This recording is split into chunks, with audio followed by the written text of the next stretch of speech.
Welcome to What's Your Story, where we, Jamie Marco, and Stan Brown, delve into the extraordinary lives of everyday people. Listen in as we uncover the unique tales that shape who we are, one story at a time. Hey, let's get ready to explore today's story. Let's do it. All right, Dad, are you ready for another story today? I don't know. Is this going to be a blockbuster? Are you going to scare me today? Oh my gosh, I don't think anyone has it in their blood or their being to be scared anymore. So by the time that this episode airs, it'll be a couple weeks after. Do I even say the two words together? Like, do we want to even, is it like, you What's don't the want to say word? Beetlejuice, Beetlejuice, Beetlejuice? Do I even say the H word? The H word? Yeah. Yeah, say it. Hurricane Milton, Hurricane Oh, Jackie, Hurricane it never Helene. hit Sarasota. You know that. We're here Oh 42 years. yeah. Yeah, I don't Yeah, know but where you were, but I was that one that was like scared on my couch. And I think that we're only a few days out. And by the time this aired, it'll be like a couple weeks out. Um, just horrific what happened. And just a reminder that like you just never know what life's going to bring you. well, picking up on that note, today we're going to talk about a journey from darkness to even more darkness, to incarceration, to hopefully redemption, and back to clarity. It's kind of a scary topic. It's nice to hear from someone that has made that circle. I think our listeners may be well impressed by what they're about to hear. I think so, because I think we can all relate. And not that you not necessarily mean that you've been incarcerated or you've dealt with the same things, right? But we can all relate that there's been a dark time where we've got to go through something troubling. We had to figure it out. Sometimes we kept hitting it. We felt like we were at, like the ground, whatever the bottom, what is rock bottom? That's the word I'm thinking Mhm. of. And like, how do you get yourself out of that? And I think, all of our stories are different. Some of our stories, like we had, Jeremy Holiday, who aired last week, and he was just, like this power of sunshine and incredible. And then today we hear that different type of sunshine, right? The storm and the cloud and the sunshine and the rainbow don't always look the same to everyone. And I think that's what's really cool about what we're doing is that we're showing that everyone's storm is different, everyone's rainbow is different. And just by sharing these stories, I hope that it helps others feel a little bit at peace of whatever they're dealing with, but also inspired at the same time to be able to move forward and navigate this crazy wild ride we're all living called life. So, Well, and I just met a real big dude who had been incarcerated for 4 months. I didn't ask him why, but he relayed that time in prison to be some of the most peaceful of his life. He was secure. He got a chance to read all of his books without interruption, almost no obligations. That's an oversimplification, but we have to kind of find a piece of that peace in our own daily lives. It's tough. The life is just constantly running and screaming and doing. We have to slow down a bit and realize that if we have limited time and try to enjoy it. I'm talking to myself as well as talking to you. yeah. It goes by so quickly, but we don't have to speed it up. Take your foot off the gas. Yeah, well, let's get into it. Let's introduce our guest. That's a great segue, Dad. You're so good. You're so Folks, are you ready for this? Buckle in.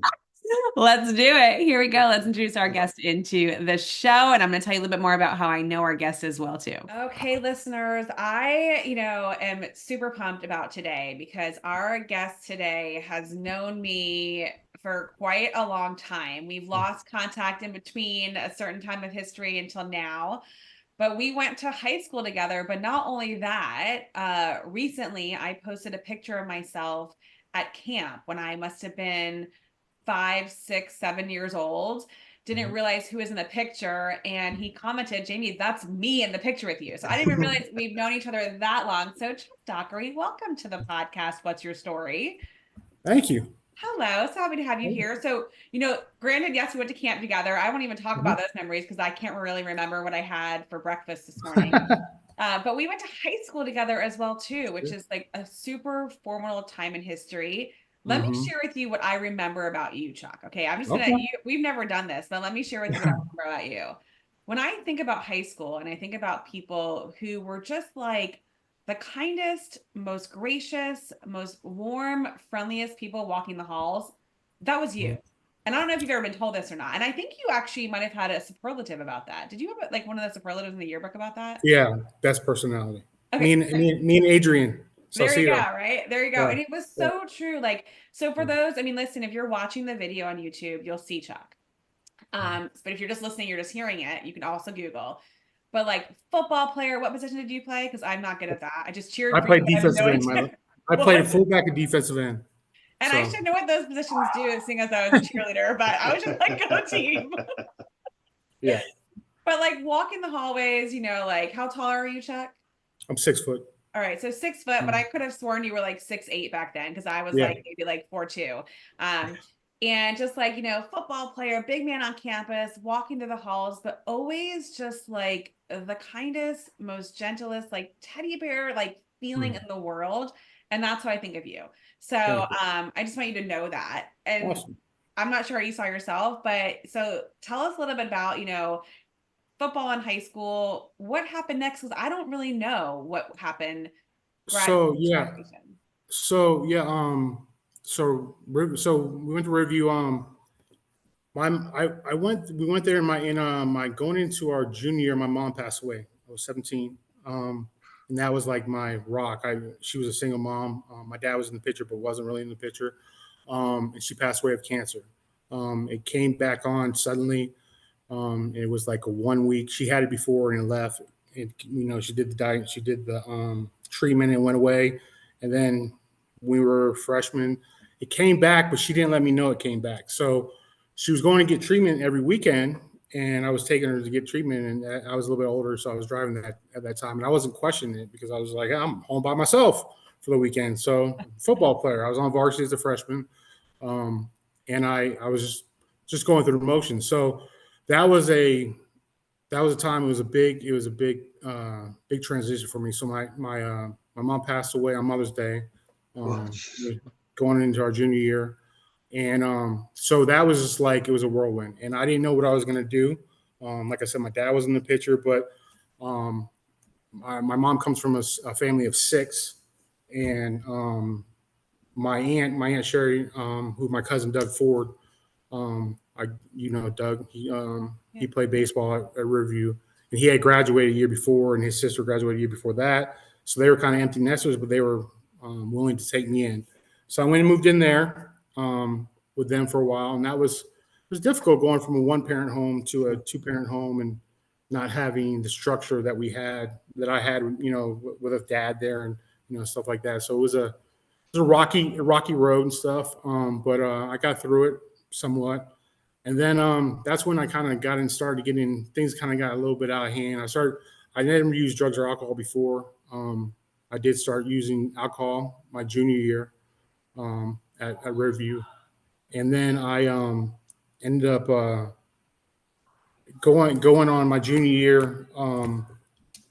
My junior year, I was I started drinking really heavy, and I I just started, every day, went from one day to every day. And then our senior year, um, we were on a trip to Live Oak, Swanee. It was like 4 hours, 5 hours away. And I was actually living on my own my senior year because I lived with my aunt and uncle for a little while. Then I moved out from them because it was just a situation. I moved in with a teammate, Kevin Carlisle.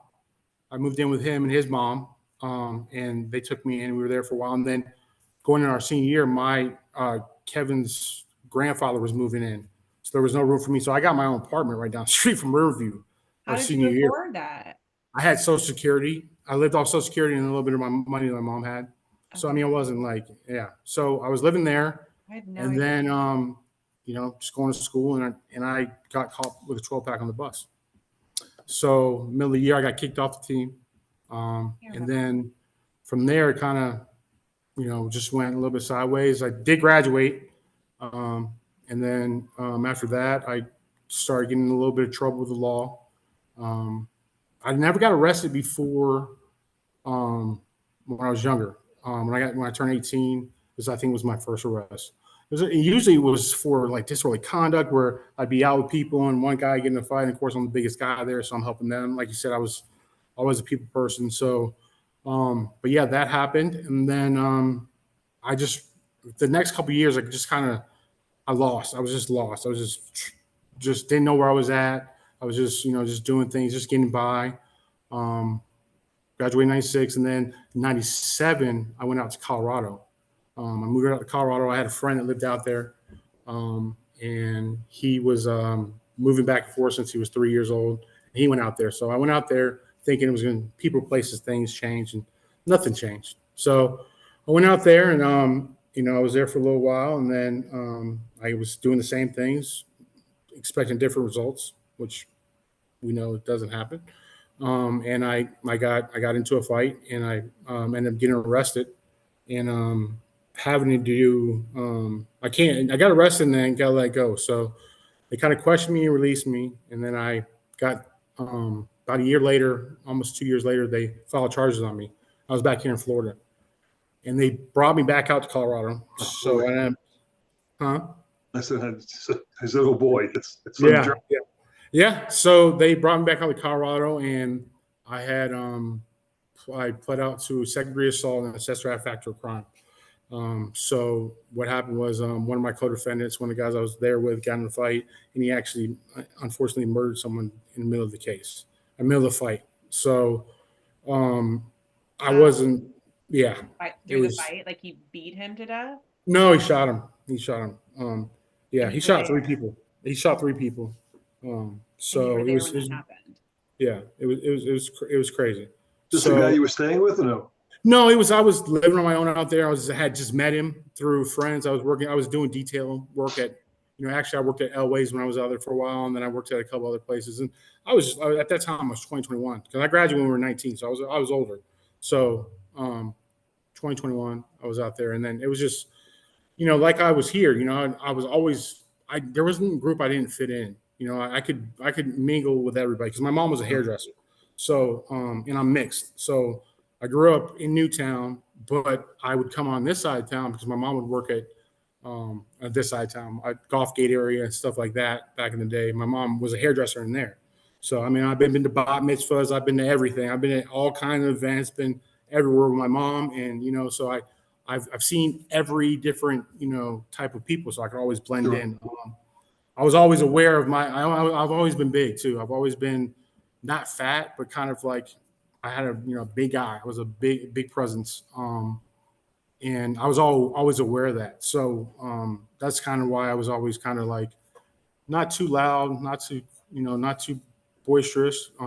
Keep attention off of you, sure. Yeah, because you go into different rooms, and like I was born in 1976, so like interracial couples had just became like something that was even accepted. So like I struggled with that a little bit until probably up to about 9-10 years old. I was struggling with not knowing who I was, but just fitting in because I'd be on, like I said, I grew up in Newtown, and then and my mom was heavy set. She was one of 6 kids, and she had polio growing up. She was heavy set. She had polio, but she was the hardest worker I ever known. She worked before she passed away. When she first got the cancer, she worked on her feet every day with a chemo pack on, going through chemo. She was like, that's how I knew when something was wrong, when she didn't go to work one day. She was a hairdresser. She worked for herself. She managed a couple of places. Then she ended up working her last probably 10 years of her life. She worked, for herself, very successful. But she was a hard worker, and she was a good woman. She would take anybody in. The house would be open to whoever wanted to come. So that and I got picked on that for her being heavy and stuff like that. And then I learned how to play sports, and that's what kind of gave me my bridge of kind of finding socially who I was and what I was about. My identity at that time was football. I played football for Ringling Redskins for a while, and then I got to a point where I was too heavy for that, and I had to sit out 2 years in between middle school and high school. So I played baseball year round. And that's how I know a lot of people, is because I played baseball all year round, fall ball, and Babe Ruth. So I would stay in something. My mom made sure I was in sport. I was a latchkey kid at the time. She would go to, but I wasn't home because I was at sports. Yeah. So I'd be riding my bike probably all those years as well too. Obviously, it's your foundation like that as well too. But like just keeping busy. Yeah. So you go to Colorado, you get called back for this trial. So what happened? I did. I pleaded out. I didn't even go. I mean, it was already taken care of. I pleaded out. I got sentenced to 8 years. Oh, Or I got wow. sentenced. Sorry, I got sentenced to 11 years with a 3-year tail. In the state of Colorado, what they do is they give you a sentence, and then they give you a mandatory parole afterwards. And yeah, so I did 8 years on that. Eight What on was the 11. charge? What was the charge? Second degree assault and accessory after fact or crime. So accessory after fact, what accessory is say you see a car accident and you don't report it. But mine was a little bit more. You see a crime happen and you don't report it, and they I know got you. you. They knew that you saw it after the fact. So I was accessory after the fact to the murder. What did I mean, do you remember, like you were talking about like drugs and alcohol? Do you remember that night, or were you just kind of, you were I like, remember the night. I remember the night. Yeah, I definitely remember the night. Yeah, it was definitely something that will stick with me. It was we were at my house and we were hanging out, and I was the older one, and so I had people from like 19 to 25 hanging out the house, and guys went up to the gas station to get some soda because we were drinking alcohol and stuff, and they started some problems with these kids, and they knew they had a house full of people that weren't in the right frame of mind, so they called us, and we went up there and supposedly saved them, but that wasn't the case. They were the come to find out they were the people that were provoking it. So they all took plea deals and testified, and so the only people that got time was myself and the guy who actually did the shooting. He got life plus 80. Wow. So he's still incarcerated? yeah, he's not getting out. He got sentenced when he was 21 to life plus 80. So How he much shot is 2 people. He shot 3 people and killed 1 person. in the same night, the same incident? Yeah, the same event. It was no need for it. It was, and the guy that was doing it, he had some issues. He came kind of from a same background as me. He was mixed, but he came from LA, a little bit more rougher than I did. I mean, I came from Sarasota, but he came from mentality where Sure. it was, stick up for your friends. That was part of his family. Stuff like that. So that was just like something in here. I mean, you could see in his face that something was gonna. One day something happened bad. I was happened to be there the night something bad happened. How much time did you serve? I did 8 years. Oh, the whole 8. Colorado? I did 8. I did, so the sentence was 11. I did 8. Got out. Wow. Came home. Thought I had it all together. Didn't have it all Wait, together. hold on. Just I'm not to interrupt. You were 21, 8 years. No, I was 23 at the time. Yeah. Okay, so you have like your 30th birthday, everything in Yep. prison, and this is in Colorado and Denver. Yeah. Okay. Colorado. And no family to come and visit you, like no visitors. Well, I had friends from back here actually. Jaime Brister, Okay, Jaime yeah, Rapella. yeah. She came and saw me out there. Wow. Justin Clark came out. Justin, I was friends with Lisa, and I became good friends with Justin Clark through Lisa before, and when I lived in Orlando with him. Yeah, I had a couple. I was very fortunate. I had some people come out and see me. And my dad was interesting. My dad was an alcoholic, and there was times where I could have been mad at him, but like he didn't know because he didn't know. I always say that, like I say it, and like I have to explain what I'm talking about sometimes. Is there's people out there that don't know things because they never were taught things. So my dad was never taught how to be a parent. My dad was, his mom was an alcoholic that passed away when I was really young. His father, he was the firstborn, but doesn't carry his last name. So he wasn't in the same, my grandfather's name was Corbett. My dad's name is Dockery. He played sports in high school, and he aged out. Back then he was like 19 when he was a senior like myself, but he couldn't play. So that took everything away from him. That like took like all of like what that was his identity for real. I've been fortunate enough to be, I was introduced to a lot of different things, and education wasn't my dad's strong suit. It wasn't my strong suit either, but I had a little bit more, chance than he did. So, he really wasn't in a position to come out here and see me, but he loved me as best as he could. He passed away in 2017. So I mean, there was definitely resentment there for a long time that I never identified with. I just always went with like, okay, this is my dad, it is what it is. But then, there was times that it came up in my drinking and stuff, and I lashed out at him and stuff like that. So after he passed, I got sober. That's when I got sober. So I came home for a little bit, and I got a DUI, and I violated my probation.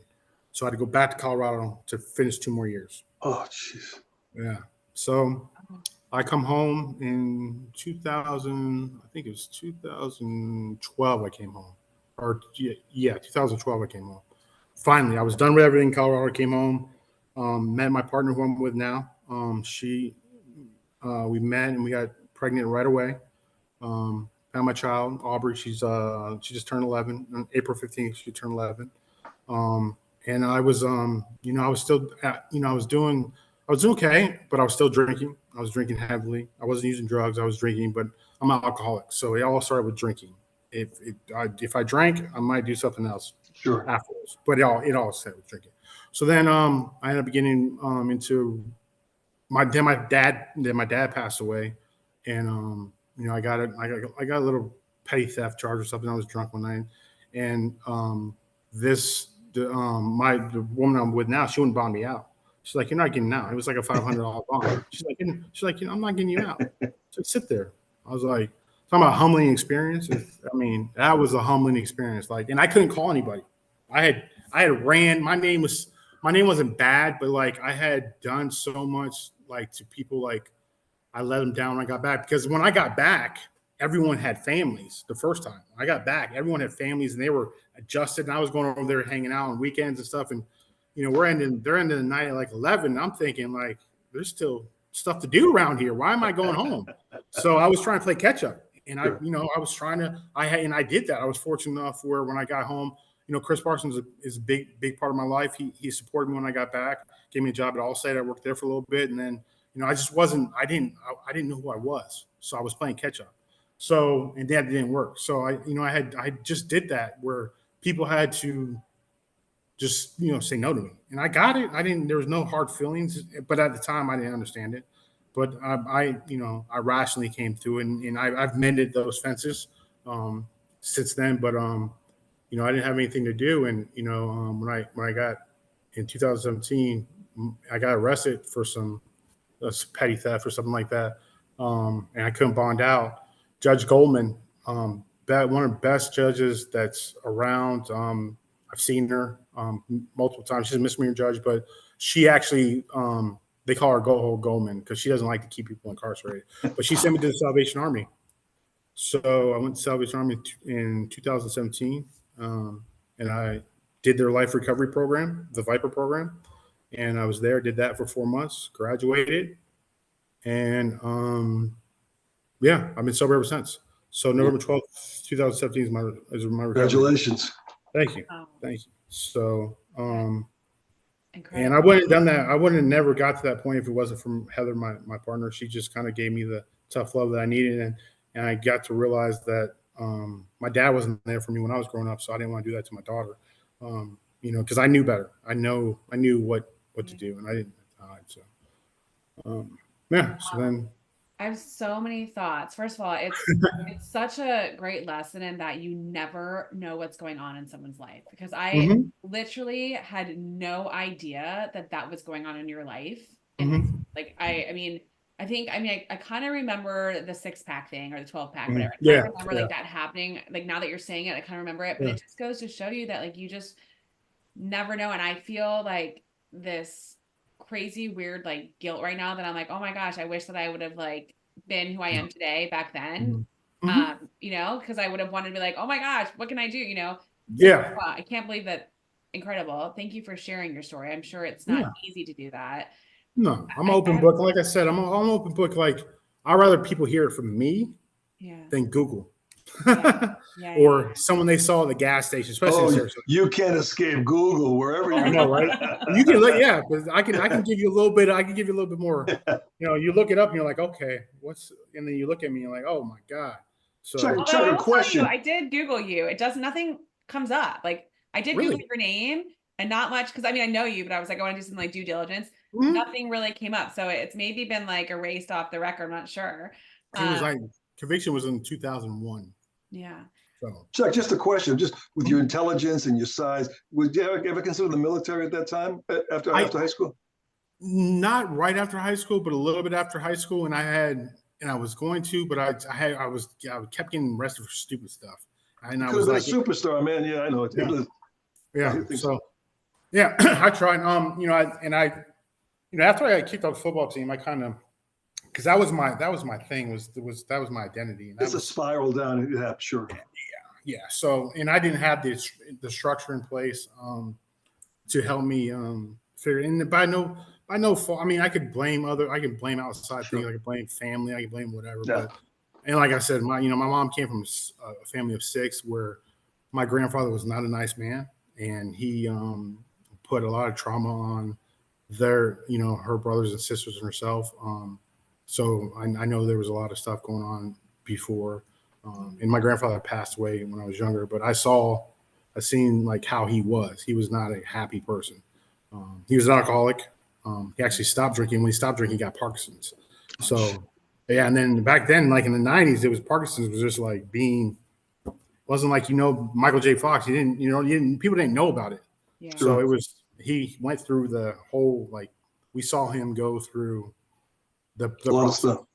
Yeah. What are we doing today? Oh, so now today. Hold on, pause before you Okay. get there. I have a quick question. I want to get there. I definitely talk about it. But I'm just curious, like you were incarcerated for 10 years total combined. Mhm. And yet came out and still had the substance abuse challenges that you had. Mhm. Was there no program that was offered? I mean, like a therapy or anything that you were able to like grasp while you were there to help you you see where I'm getting with this, right? To like No, no, when you come back out, right? Because we'll talk about what you're doing now, which is incredible, but like what was offered to you to like come back into the world with skills to cope should you go down that path? So, I was, like I said, I was in Colorado, and they do have a lot of programming there. The one program I was in a couple times was what they call a therapeutic community, where they try to address the behavior. So, let's say you use profanity, I would come up to you and try to pull you up by giving you a paper asking you to be. I need to be responsible, Jamie. I just heard you use profanity. Is that yes, thank you, or no, thank you? So I'm calling you on your behavior, and you need to say yes, thank you, no, thank you. And then they try to do that and get a whole bunch of they try to identify why you make this behavior happen, and stuff like that. So it's a good thing, but the setting's hard because it's prisoners running prisoners, and so it's people trying to get the best out. And some people are there doing a lot of time, and they know they can get out sooner if they excel at this program. So they're kind of running the program for the administration, and they're not there for the legit things, getting sober and getting, figuring out how to live life. So that was a hard thing, but yeah, there was classes and stuff there, and I had a head full of knowledge, but I never did the work. And like when people talk about, and this is what I tell people all the time now that, like I'll get calls from someone, like when we were growing up, we drank. I mean, Jamie never did this, but we go to cake parties, but there's no cake parties now. There's no parties. There's just drugs. There's fentanyl. There's stuff like that. So like, it's a whole different mindset of addicts now. Yeah. And when I was growing up and we were growing up, I used this stuff, and I could go to AA and stuff and figure out what I was, how to get off of it. But I wasn't ready to do that because the problem is the problem.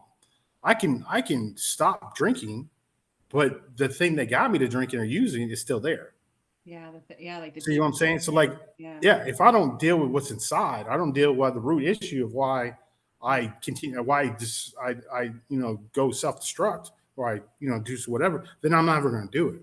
So when I got out, like I wasn't ready. So then when I finally was ready and I actually sat down and take a look at it, like, okay, my mom died when I was 17. I should be very upset about that. I should be very hurt. That's okay for me to be hurt. Give myself the be okay with, being hurt and feeling, emotions. Because I'm a stuffer. My mom was a stuffer. I'm a stuffer. Where we would take all these things in and take Push it all down in deep. Sure. Yeah, and we, like I said, I walk the hallways and make sure other people were happy. That's how she was, And we're not addressing what's wrong with me. Why am I not happy inside? I mean, like we kind of live through other people's lives, and when those people aren't around, then you're just by yourself, and it's there. Yeah. So like there's like in Colorado, there was a lot of programs and stuff, but like everything else in the government and like in other situations, like there's ways to there's help there, but I found an addiction until someone is ready to stop doing what they're doing, they're not going to stop. You can't tell them to stop. My child can't tell me to stop. Your sister can't tell you to stop. Your boss can't tell you to stop. They can give you all the love. They can send you to these places. They can pay for you to go wherever you want to go. But until you decide I'm done, you're not done. So yeah, that's what I did have. I had those tools, but I didn't do the work.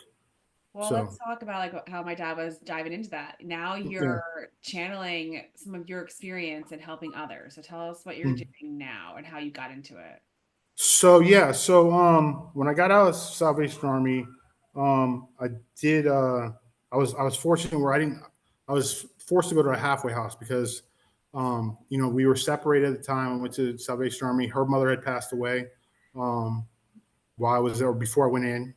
So my partner's mother, Heather, her mom passed away and that was rough. So I didn't move back into the house with my daughter and her yet. But I was over there all the time. So I ran a halfway house for a little bit when I got out of prison, or when I got out of rehab in 2018, and it was the worst thing ever because I was there, but I wasn't there. So because they knew when I came home that I would talk to them, and everyone would go hide in the bedroom or whatever. So I wasn't really good at it. And plus, they're addicts. They move differently than alcoholics do. So they knew that if I was to come home, I'd see them leaning or nodding out, that I would call them on their shit. So they would go to sleep. So I was there for a little bit, and I did that for a year. And then after I left there, I ended up going to work for Chris Parsons again.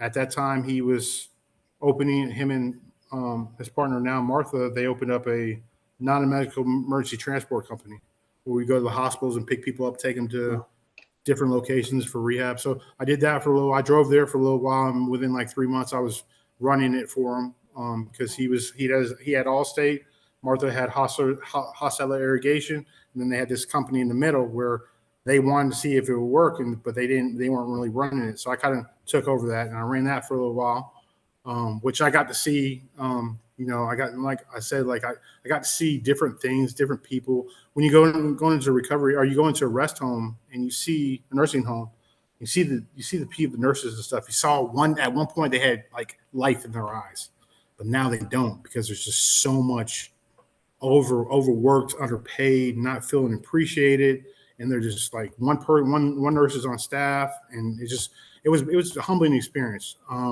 So I did that for a while, and then in 2020, right before COVID hit, or right as COVID hit, me and Chris kind of separated. We parted ways, and COVID hit, and my partner at the time, Heather, she told me, don't go out and just get a job, because I could get a job. If you get me in front of someone, I'm gonna get hired.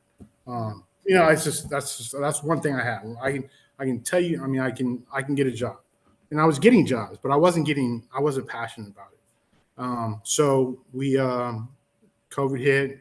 She had another loss in her family. She had her uncle passed away. He was actually the Purdue University baseball coach for 20 years. So we went up there and went up there right as COVID hit and did that, and then came home. And then I was looking, but I wasn't looking, and Salvation Army had a job opening. So I went back and I got a job there at that time it was called the recovery monitor. And my responsibility was to be there, kind of not policing, but making sure the guys and girls were going to the meetings when they were supposed to, make sure they weren't, connecting with each other. They were fraternizing, that's what we call it. Just kind of being there, walking them through what I went through as a staff member. So I kind of got, I got the bug for it. I was good at it. I learned a lot by myself through that process. And then I was looking for something better, something more. And I saw in a job posting for Project 180, and I applied, and I talked to the CEO, Barbara Richards, who's getting ready to retire actually this year in December, at the end of the year, she's retiring, and I got hired on as the first week out program coordinator, which Project 180 is a reentry program that is reentry organization that what we do is we focus on who are coming back to the Sarasota area after incarceration or have been incarcerated.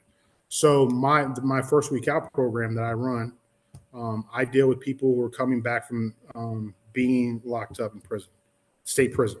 So they get out. I get home a couple of weeks before they get out, or a couple months before they get out. I try to. That's a whole nother thing, trying to get a hold of people and let them know we have these resources for them when they get out so that they can come back and I take some anxiety off of them. So they get out, I get a hold of them. My first day would be picking them up from maybe a bus station, take them to get a phone, to the jail to register as a felon, to probation if needed, then close, and then housing, and then I get them into housing. We do have 3 recovery homes in Project 180 that we have for individuals who are trying to live their life in sobriety. But not a lot of people, but some people still haven't identified that they're an addict or alcoholic. So I'll get these people who are called. I screen them a little bit before I pass them off to the guys I work with for the residential program. I find out on my first question is like, do you suffer from disease of addiction? If they say no, I'm like, okay, I'm gonna tell you now. I'm still gonna help you, but if you need housing, you're not gonna find anywhere in Sarasota to live that's not gonna require you to go to a 12-step program or church or both. So we need to kind of rethink that process before you come back. I get it. You don't want to be truthful because you're always is a stigma. It's like felony is a stigma. It's like or in an addict alcoholic stigma. Like you don't want to say it like no. But unfortunately, there's not anybody that we know. I don't think that I know that hasn't been affected some way somehow. Sure.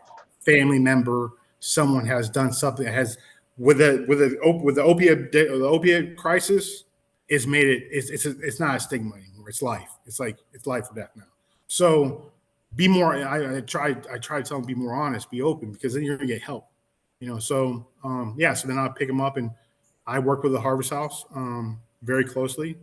My actual mentor, kind of guy who gave me my first job, John Lopez, left Salvation Army and went over there, became the director of the recovery program over there. So I work with them. And then, so basically in a nutshell, I'm a reentry specialist who works with people that either, drugs or alcohol or just coming back from prison, period.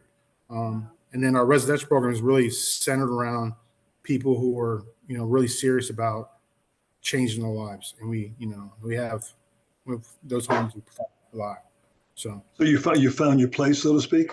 I did. I believe I have. Yeah. I can use my connections in Sarasota for jobs. And that's one thing right now is like everyone asks, well, are we going to do you help them get jobs? I'm like, there's jobs out there.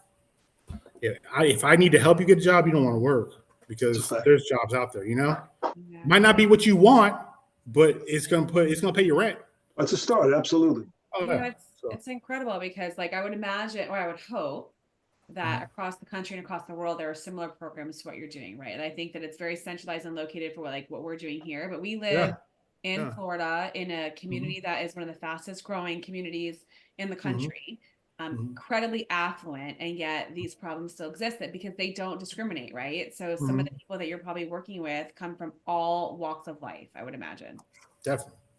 And that when you talk about stigma, some people all automatically have this thing in their head about, oh, they're an addict or they're, a felon or they, this and that. It's just whatever, but it doesn't discriminate. It's all walks of life and everyone that's there. And I think it's pretty incredible of what you've done of how, I hate that you had to go through that to get to here. Yeah. I'm just glad I figured it out. I could have been worse. I couldn't be here right now. So my past definitely is something that I'm not proud of, but I accept it. I'm not going to hide from it because it's not who I am. And you wouldn't even know. I think I do a very well job of going into a room, and unless I told you that I was a convicted felon, sure, you wouldn't know. You wouldn't. You might think, hey, this guy looks kind of big, and it is what it is. You're a football player. Yeah. So it's but there's a lot of people. There's a lot of people that don't have that. Yeah. It's been one hell of a journey to get to this point. But but you've got the credibility you need for the people you're dealing with. Exactly. Yeah. And our government is kind of slowly but surely going around to understanding that helping people, the best people that help other people that are going through addiction are the people who went through it, because Sure. we just identify, we speak it. It's not a different language. It's just a different understanding. You just like, you can look at someone, and I can even look at people who are still in their active addiction. And I know a lot of people we grew up with, a lot of people are very successful, can put down some drinks, but they can do that. I can't. I'm going to break out in handcuffs. You know what I'm saying? That's just not me. But I can see what they're going through. I can talk to them with just eyes. We can. So that's one thing that I actually, being an alcoholic and addict, the past trauma, the past lived experience, like you feel like when you have a connection with someone that's done that, it's so much more real. It's not absolutely. surface shit. Not surface. Sorry, my language was not surface stuff. Yeah. Not No. Facebook stuff. No. So, But that's the thing, is that like my dad and I always joke about this all the time, and I'll probably get this like dinged if I say this word, but I call it fake book, because it's like people only put the stuff on there that they want you to see. Like you don't see the meltdowns with kids, you don't see the fights with spouses, you don't see the times that you're suffering from addiction, you don't see those things. And so it's created this false fake reality for people that actually I believe drives even more depression and more addiction and suicide. And because people are like, wait a second, I'm not living the life like that person, or I'm not living life like this person. And so it challenges the mental state even more. And that's a massive problem that we have. The opioid addiction, it's getting younger and younger and younger. And I think, I did a talk recently, and I talked about that suicide is like a very big number of the percentage of deaths of kids ages 14 to 19, and it's scary. I'm curious, so addiction, it is its own beast. It's its own place. But did you ever get the help for what was going deep rooted inside you? Like, did you find that there's ways to, like, because you said earlier that, if you didn't get that to work through that, then it continues. And I love that you've been sober for, is it 7 years now? It'll be 7 years. Yep. 7 years. It'll be And 7 years you in said October. November? Oh, October. Yep. November. It'll be November. I got sober in October, but my sobriety date when I said, all right, this is it, was November 12th. Because I was in jail kind of figuring out if I want to do it. I'm just going to walk through the steps and say I'm going to do it. And then, when I got to the Salvation Army and reality hit me, and then a couple of things, I gave up. I stopped trying to drive the car. I'm very trying to make sure I'm in control of what's happening around me. Yeah. And I wasn't doing a good job of that. Obviously, I wasn't making quality decisions in my life. So like I had to try to be, humble myself enough to be in a homeless shelter, which I went to a homeless shelter to get sober. Like there's my brother, he's not my brother-in-law, but he's my common-in-law since we're not married. He went to recovery, and we went to a place down in West Palm Beach, and it was like $90,000, and he was eating steak and lobster and everything like that. And I'm like, damn, that's where I needed to go. But I didn't have the funds to do it. That wasn't my journey, and he's still sober now, but that wasn't my journey. I went to a homeless shelter and saw life keep going. Like it didn't stop just because I was in there. It was, seeing people come in at night and leave at 5 a.m., get kicked out at 5 a.m., go back on the streets and do it again, come in there, eat, seeing the chaos, being in it. If you want to get sober, that was the best. For me, that was the best place because you saw the chaos. So yeah, that's when I got in there. But the mental health aspect of it, I to touch about how like the therapy and stuff, I did a lot of work with myself through. We had these intense games up in Colorado prison, like talking about things that happened, and it would be sit around in a group, and they call them games, and you would start talking about a subject, and everyone would call you on your bullshit if you're bullshitting. They wouldn't allow you to hide. You know what I'm saying? Like you could talk. Like this is what I do now. It's like I let someone get in my truck and talk for like 10 minutes, and then after them, I'm like, all right, let me tell you this. Then I tell them about me. And it cuts out the bullshit. It stops it so quick. Like you'd be amazed how like the story they're about to tell me for like 2 hours turns into, okay, you get it. I'm not going to get over on you. You're not going to, so I got a lot on that, through that, and then through AA and stuff, allowing myself to feel and identify feelings. And, you know, because the one thing I did hear that I've taken away and put in my everyday living is T plus F equals B. Your thoughts plus your feelings equals your behavior. Ooh, So I like that one. you're thinking something during a situation, that feeling that you're getting from that thought is going to equal how you react or how your behavior is going to be. And a lot of us men and a lot of Americans, I think, we've never been in touch with identifying behaviors or our feelings, identifying feelings. I'm angry. Okay, what's anger look like? You know, what's anger? You know, so we blanket all these. You know, do I feel disrespected? Do I feel not enough? Do I feel powerless? Like identifying what I was feeling Sure. when I acted out was a big thing for me to really dive into. Like, you know, I'm angry not because the guy cut in front of me, because maybe he disrespected me. Maybe he thought less than me. Sure. So Oh, I that's love that. That's such a and great. I take mental, and I got diagnosed with anxiety and depression, which again, I live in America. I watch Facebook, Yeah. but I believe in it. I take my medication. Like I was taking my medication in prison. I got diagnosed when I was in prison, but I had always had kind of issues growing up with anxiety because my mom and dad didn't have the easiest transition in life, so I saw a lot of stuff. But anxiety was a big thing, but I didn't know what it was. I thought it was just nerves. But I would take it when I was in prison, and I'd get out, and I would stop taking it when I was drinking, and things would happen. And then when I got sober and I started taking my medication every day, medication that's time release, not medication that's like going to give me, it worked. And I take it. And so you're talking about mental health. I think you touched on mental health, and it's so. The one thing I've seen in dealing with people who I deal with in the community I deal with is the combination is so hard to get the right combination of medication for someone to be able to have life, to live life on life's terms. It's so hard to do, so they just give up. Like if I give you Prozac and it doesn't work for a little while, what are you going to do? You go back to know what works that keeps you okay. I'm gonna go back and get high.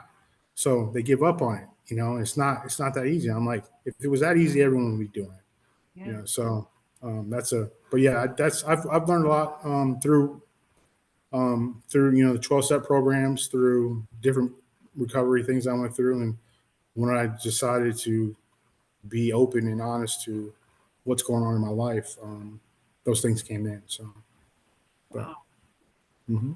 so I'm kind of speechless. I think it's. I mean, I knew there was a story, but I mhm. didn't know the entire story. And there's so much more I'm sure that you could talk about. I was going to ask questions about like prison and like what that was like for you. I mean, like I'm sure you were so young and going in and like what that experience was like. I mean, there's so many other questions Yeah. to be asked Hmm. for another time. um, but Yeah.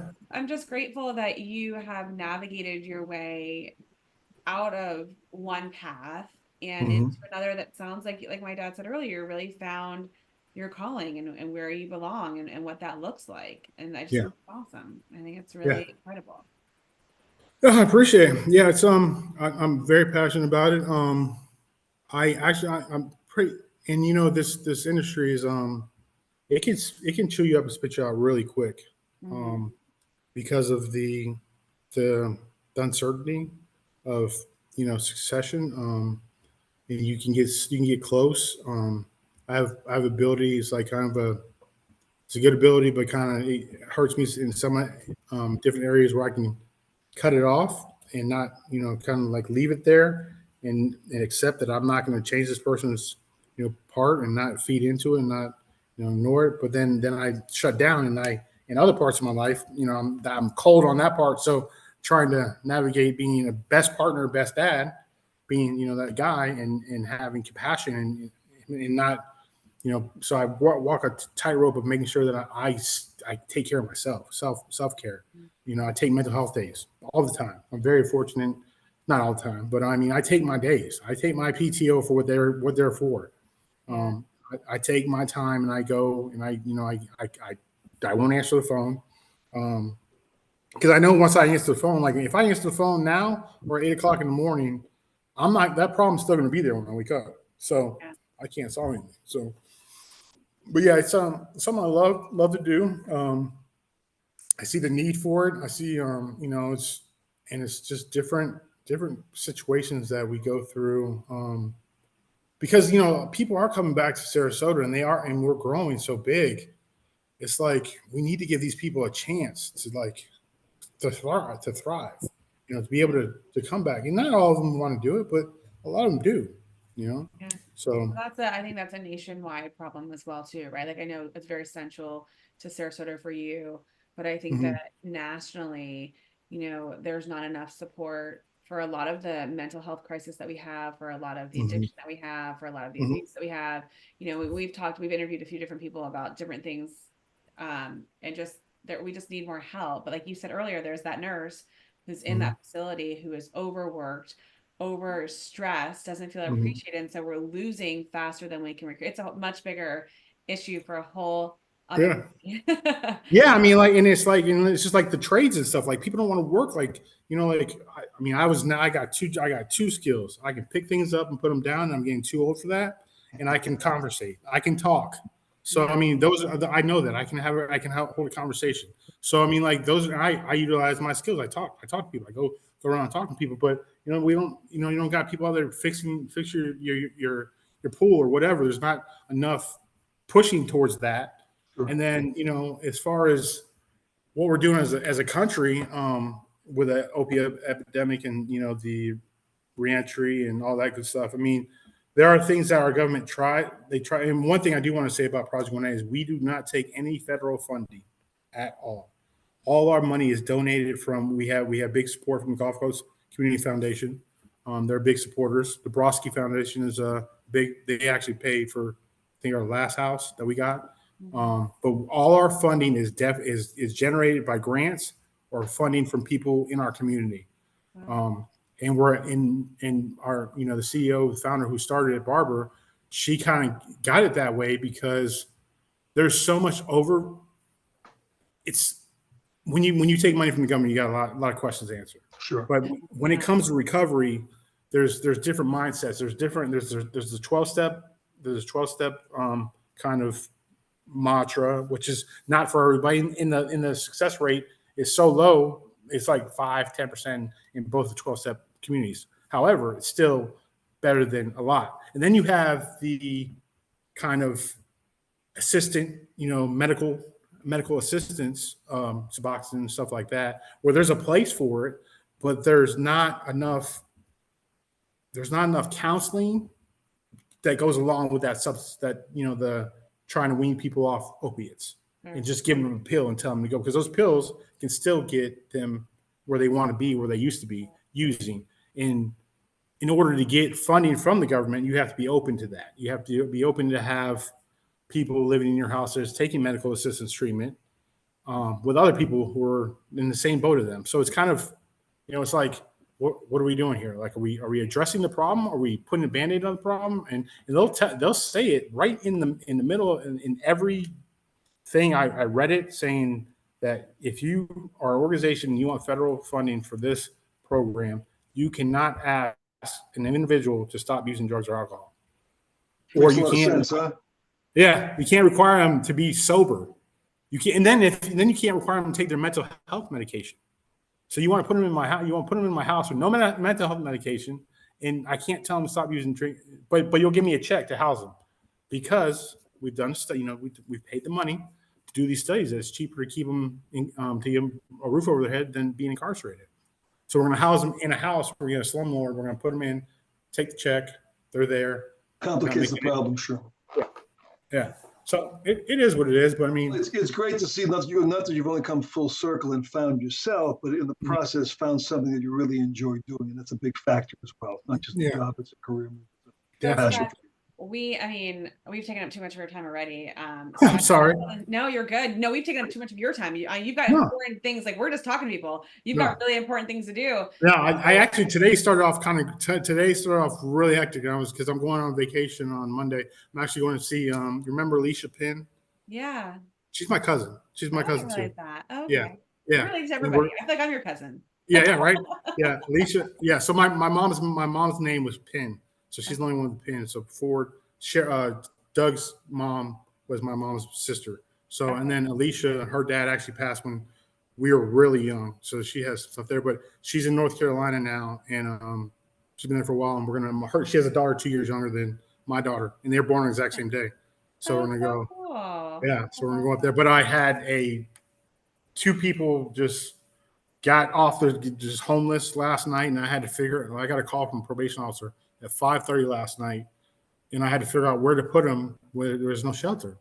And Hmm. luckily, I have connections at Salvation Army where I can call them like, "Hey, it's me again. I need you to put them in a bed real quick. I'll be there in the I morning and just deal with them." met I just met the chairman of the board for the Salvation Army in Sarasota the other day. Yeah, Do you know yeah. Chris? Chris, no, I'll introduce you to what's him. left? I'll introduce him.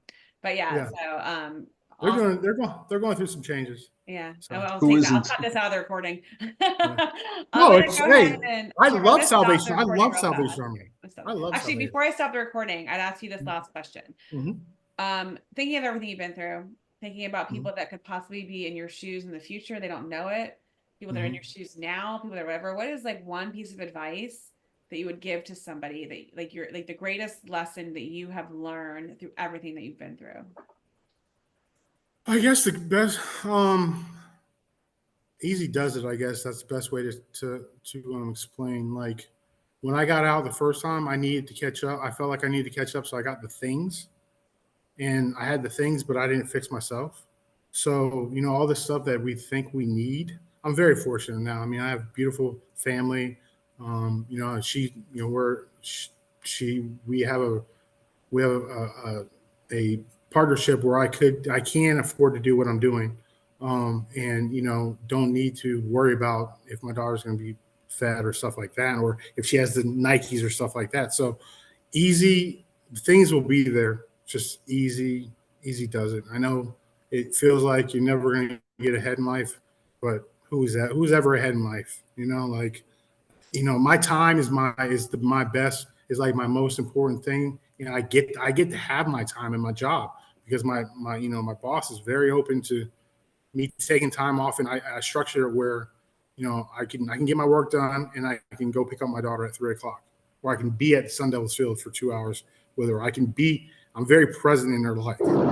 That's because I have so I respect that. I mean, time is something that you can never get back, but things you can get back. So those things will be there. Amazon Good won't advice. shut down. Good advice. Yeah, Bezos is not shutting down. Ford Well, is not shutting my down. wife knows that. You know He's what I'm retiring. saying? He's Yeah. retiring. He's retiring. All right, I'm gonna stop Oh, recording. retire. Oh, wait. Retiring what? $20 billion? Whew. Okay, we warn them. If they Yes. lasted to this, they know they got their money's worth today. Yes. And I know it cut off. We were talking about Jeff Bezos retiring, and I didn't want to continue on that conversation because he's a very powerful man. And I feel like we don't know. I don't want to talk anything about Jeff Bezos, but wow, I can't believe that. Like, I think it's so interesting. I didn't know a lot of that, and it like breaks my heart at the same time that like I knew Chuck in high school and we lost touch, as I mentioned.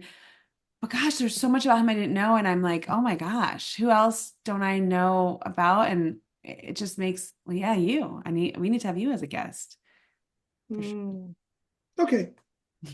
But that was super powerful. And I loved how just authentic and real Well, it and just reinforces, when you say, what's your story? Oftentimes people keep it to themselves. You don't get a chance to tell it. I think it's rather cathartic. He can talk about it.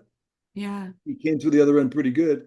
Uh, and you know a lot more about someone that you knew for a while and just didn't have really a feeling of where it was coming from. Well, and now I love how he is taking what happened to him and helping others. I think that is like the coolest thing that he went through a really challenging piece, losing his mother, not having the father, losing his mother and having to be bounced around and then going and what happened with him and the whole story. And then now saying, you know what, I want to give back and finding this niche for him to work with Project 180 and help people that are coming out, help them get acclimated back into society. I just think the whole story is amazing and I'm so incredibly inspired. So that was cool. Bottom line, everybody, please count your blessings daily. That is a great way to end, Dad. So everyone, thank you so much. Never say that to an old person, please. And now the time is near. Ba, ba, ba, ba, ba. On that note, listener, I'll save your ears. Thank you for listening. We will see you next week on Tuesday when we release our next episode. And hey, thank you for tuning into today's What's Your Story podcast. Please to learn more or share your story, go to JaimeMarco.com. That's www.JaimeMarco.com.